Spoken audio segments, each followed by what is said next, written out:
Olá pessoal, bom dia, boa tarde, boa noite, tudo bom? Continuando a série sobre a história das escolas de samba do Rio de Janeiro. E nesse vídeo eu irei falar sobre o período de 1974 até 1979.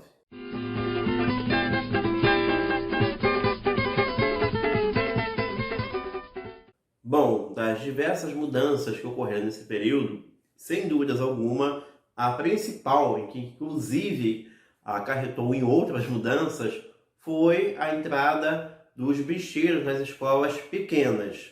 O jogo do bicho já se fazia presente no mundo das escolas de samba, lá com Natal e depois com Carlinhos de Maracanã na Portela, Osmar Valença no Salgueiro, sendo que este era bem menos rico do que os portelenses, mas as escolas ditas pequenas começaram a ter, de uma forma mais substancial, de uma forma assim mais forte, a partir desse período de 74. Ano que inclusive foi que Castor de Andrade entrou efetivamente com aporte financeiro na mocidade e a escola quase foi campeã em 74. Mas o caso mais famoso realmente foi o da Beija-Flor, né? Em que o Anísio Abraão Davi, ele investiu muito forte na escola de Nilópolis, na pequena Beija-Flor, e ela quebrou a hegemonia das quatro grandes: Império Serrano, Mangueira, Salgueiro e Portela, que até então elas oscilavam ali nas quatro primeiras colocações. E a Beija-Flor mostrou que realmente veio para ser grande, porque ela não foi apenas campeã em 76, mas sim tricampeã em 77 e 78 e ainda sendo vice em 79. Ou seja, deu uma sacudida, tanto a Beija-Flor quanto a mocidade, uma sacudida nos alicerces do carnaval carioca. E aí, gente, começou-se uma nova fase, aquela em que profissionais trocavam de escola por dinheiro. E entre esses profissionais que trocaram de escola, um se tornou o nome mais badalado do carnaval até o início dos anos 2000. Joãozinho 30. A figura mais importante desse período foi a pessoa responsável pelo termo carnavalesco. Até então não existia esse termo. A mídia, né, os profissionais de imprensa se referiam aos carnavalescos que a gente conhece hoje como autores de enredo. E aí, a partir de 76, eu comecei a achar no jornal o Globo essa referência com o termo carnavalesco. Então, o nome carnavalesco surgiu graças ao Joãozinho 30, que assim, além do seu trabalho artesanal diferenciado, ele conseguiu enxergar que o desfile precisava crescer para cima. Ele ficava incomodado com a altura que o público ficava na arquibancada e com o tamanho das alegorias, com o tamanho que o desfile tinha ali no chão. Então, ele começou a verticalizar os desfiles, não só nas alegorias. Ele não só apenas cresceu as alegorias para cima, mas também as fantasias. Começaram a ficar mais volumosas e mais altas. Mas não foi apenas Joãozinho 30 que se destacou nesse período. Nomes como Arlindo Rodrigues, que tinha um trabalho estético todo refinado, e Fernando Pinto, que tinha um estilo tropicalista, também contribuíram para dar aquela sacudida no carnaval carioca na parte estética. E aí a forma como a imprensa começou a tratar o carnaval carioca mudou radicalmente. Até então, as matérias que eu vi nas minhas pesquisas focavam no samba, nas baterias e no sambista. Era isso que as matérias focavam e focavam em suas entrevistas. A partir desse período, o foco era realmente os carnavalescos. As escolas de samba tinham como figura principal os carnavalescos para a imprensa dessa época. Nem só de elogios vivia a carreira de Joãozinho 30. Muito pelo contrário.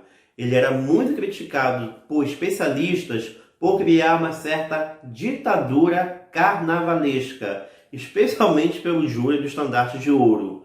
Pois Joãozinho 30, ele interferia em vários setores da escola, inclusive no samba-enredo, ou melhor, especialmente no samba-enredo.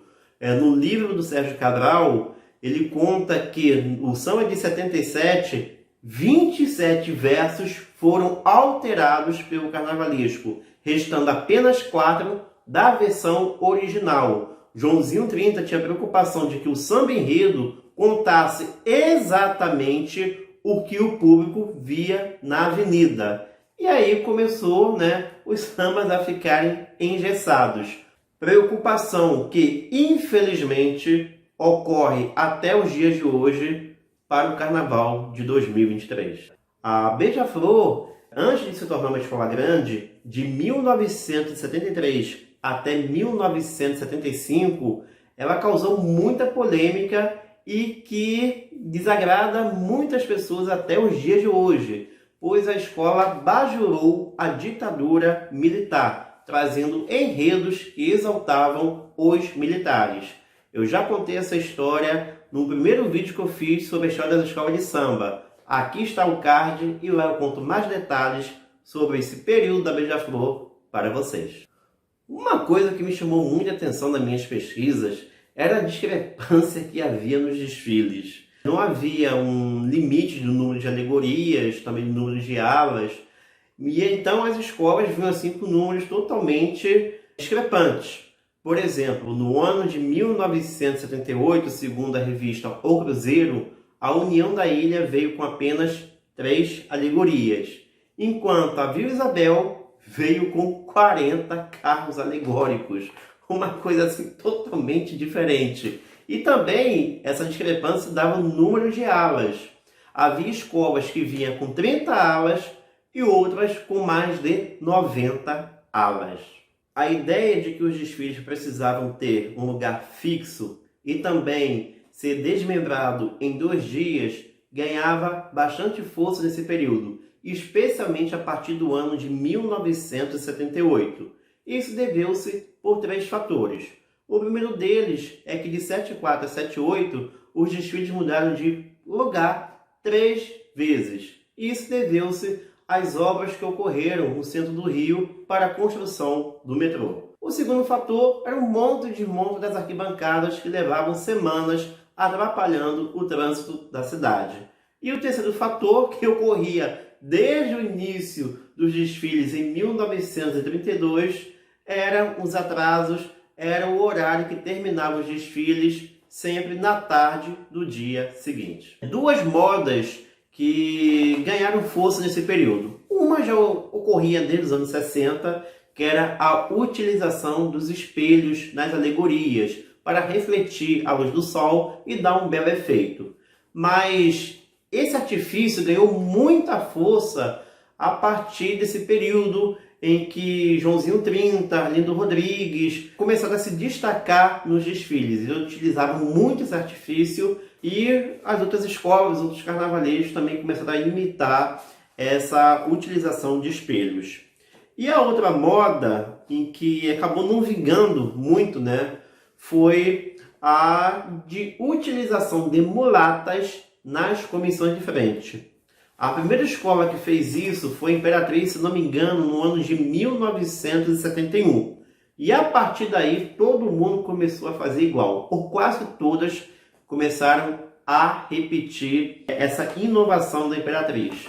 E aí ficou aquela moda de todo mundo vir ou com a velha guarda, ou então com as mulatas à frente da escola. Os desfiles das campeãs, que até 77 era chamado de desfile da Vitória, eles começaram a ter um dia fixo, passaram a ser aos sábados, após os desfiles oficiais.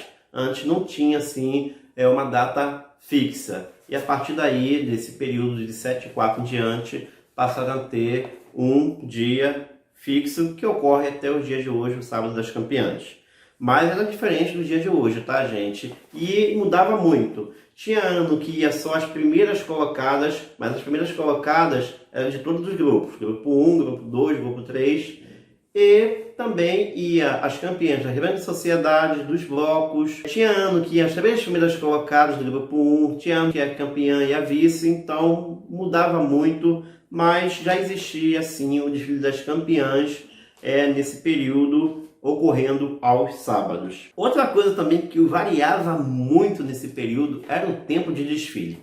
O tempo de desfile, ele era de 80 minutos. Só em 7/4 foi 75 minutos e em 7/9 foi 85 minutos. Mas a média era 80 minutos. Mas tinha escolas de samba que desfilava em 30 minutos e outras em 1h10 e 1h20. Ou seja, além daquela questão do número de alas e de alegorias, também tinha essa questão aqui do tempo de desfile, que variava muito, né, e mudava muito de uma escola para outra. E para fechar essa geral que eu fiz nesse período de 7/4 a 7/5, os quesitos que eram julgados eram exatamente os mesmos que temos agora em 2022. Os mesmos 9 quesitos. Até 73, até início dos anos 70, letra e melodia eram coisas distintas. E a partir de 76, na verdade, surge o quesito samba enredo. E aí, sim, passamos a ter os quesitos iguaizinhos que nós temos hoje, que são comissão de frente, bateria, harmonia, evolução, casal de mestre de sala e porta-bandeira, samba enredo, alegorias e fantasias. E também foi a partir desse período aí que começaram a ter mais de um jurado por quesito, passando a ser 2 ou 3, dependendo do ano. Agora vamos para o ano a ano. 1974. Os desfiles passaram a ocorrer na Avenida Presidente Antônio Carlos. Só que era um espaço novo, era uma avenida mais estreita e houve muita confusão na concentração das escolas, o que acarretou em um não rebaixamento para as agremiações devido a tamanha confusão. Surge a Beija-Flor de Nilópolis entre as escolas do grupo 1 e a agremiação acabava bajulando os militares durante esse período, como já falei aqui no vídeo, entre 73 e 75. Nesse ano, a escola exaltou os 10 anos da ditadura militar. Castor de Andrade passou a ter uma participação bem efetiva na mocidade, e a escola quase foi campeã nesse ano, se não fosse uma nota 4 do jurado de fantasia. E isso deveu-se ao incêndio que houve no barracão da escola semanas antes do desfile. Se a mocidade tivesse tirado 10 desse jurado, ela seria a grande campeã e seria ela que iria quebrar a hegemonia das 4 grandes. O presidente da Portela, Carlinhos Maracanã, causou uma grande polêmica e confusão na Azul e Branco de Madureira, pois ele fez uma encomenda de samba, coisa que infelizmente tornou-se bem comum no carnaval atual. Só deixou de existir no grupo especial porque existe o programa Seleção do Samba da Rede Globo. Estou falando de 2022, tá? Porque se não fosse isso, ainda teríamos encomenda de samba no grupo especial. E encomenda de samba, para quem não sabe, é você pedir para alguns compositores fazerem o samba da escola, sem ter disputa. Só que, além de ser polêmico você pedir uma encomenda de samba, Carlinhos de Maracanã pediu uma encomenda a compositores que nem do mundo do samba eram. Eram compositores de MPB e de bolero. Os compositores Jair Amorim e Evaldo Gouveia. E isso causou muita revolta e a partir desse ano começou uma debandada da Portela, de grandes nomes, indo até meados dos anos 80. O Salgueiro foi o grande campeão no ano de 74, com o enredo O Rei de França, na Ilha da Assombração. O Joãozinho 30, além de ter se destacado pelas alegorias, trazendo elas mais altas do que o normal, que a média das outras escolas, também trouxe uma inovação, que foi um enredo onírico que misturava realidade com imaginação. Coisa que fugia totalmente daquele padrão das escolas escolhendo enredos concretos, enredos dos livros, para serem contados nos desfiles. E a Imperatriz fez uma homenagem toda especial ao maior compositor de samba-enredo de todos os tempos. Silva de Oliveira, que havia falecido recentemente nesse período, recebeu uma homenagem da Imperatriz com o tema Um Requiem para o Sambista. E eu vou colocar a introdução da gravação do Samba da Imperatriz aqui para vocês, pois eu acho que vocês já escutaram essa gravação em algum lugar.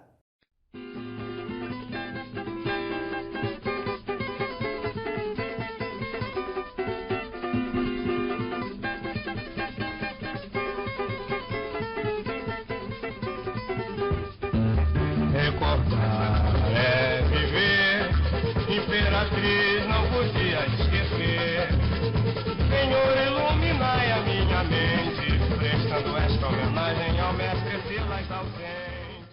E a escolha desse tema é muito especial, porque ela envolve uma homenagem ao maior compositor de samba enredo de todos os tempos. A coisa que eu mais amo é o samba enredo, e é uma homenagem ao Silas de Oliveira, e é uma homenagem da minha escola de samba, Imperatriz Leopoldinense. Então esse tema de abertura do meu canal tem um significado muito importante para mim. 1975. O desfile continuou na Avenida Presidente Antônio Carlos, só que num sentido invertido, para tentar evitar os problemas que ocorreram na concentração no ano anterior. Surge a União da Ilha, que passou a ser uma escola bem simpática para o público e logo de cara já incomodou. O Salgueiro foi bicampeão do carnaval com muita polêmica.